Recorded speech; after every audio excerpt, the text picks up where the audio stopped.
So there is the working tack once again.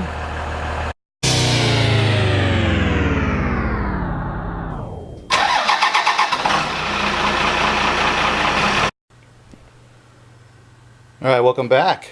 So today, a kind of continuation of the last video, getting everything buttoned up to put the drivetrain back together. And while I was doing that, I wanted to install a better tach signal.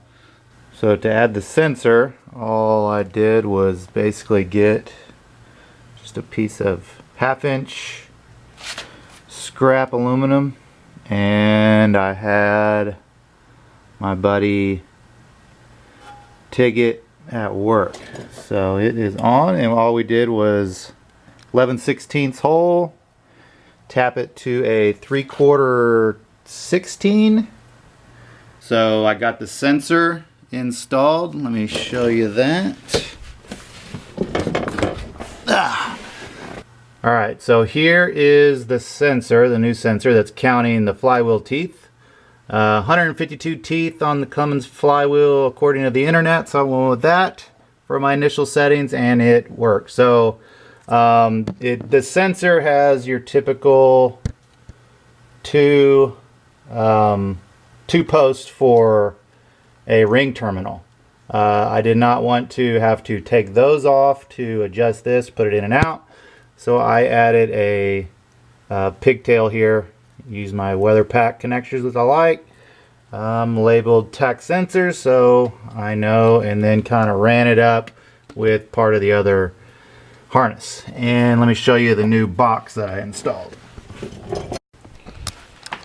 Alright, so I have my box in here on the passenger side.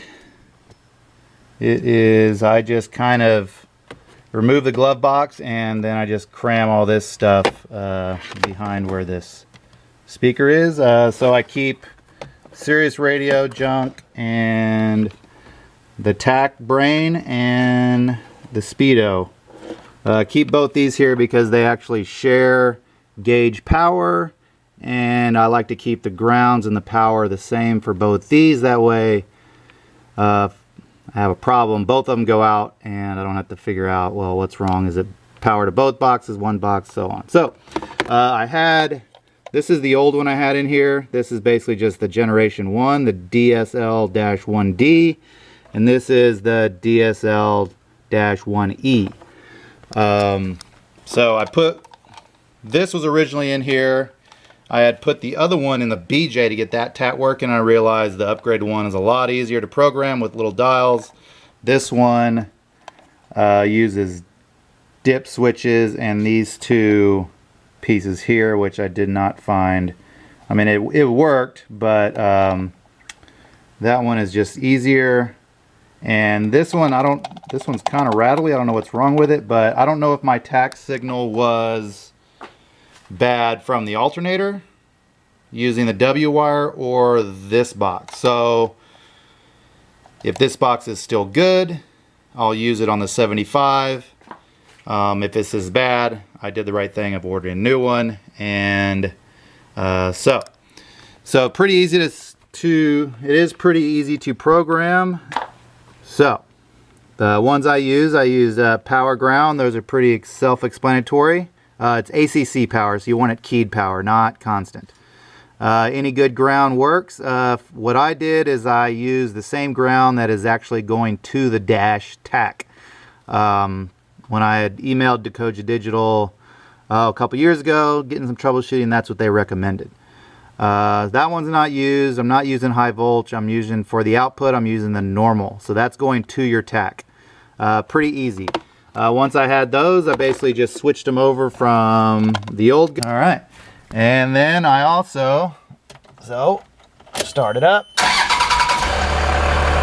and attack.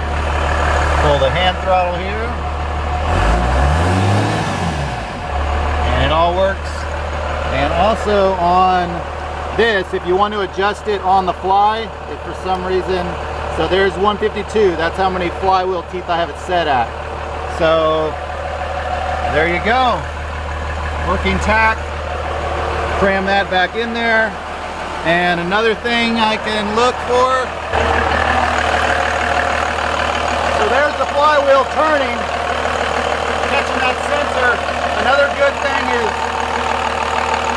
no more leak on the rear main seal. So, two things. I wanted to start this thing with just the flywheel. Makes it a lot easier to, if that was leaking, then I don't have to tear everything back out again. I can fix it with only taking those two things off.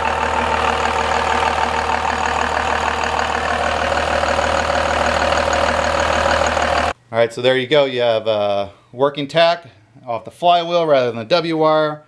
Since I started it up with only the flywheel on, I was able to check the rear main seal. I did let it idle for about 15 minutes yesterday and then shut it down, make sure nothing was leaking out of there while I'm only still right there. I can get to that rear main if I needed to in 10 minutes by taking the flywheel off. So no leaks now. Button everything back up, install a drivetrain again, and get this damn thing out of the garage so I can get the 75 build back in. So there you go. There's my weekend, and we'll see you next time. Thanks.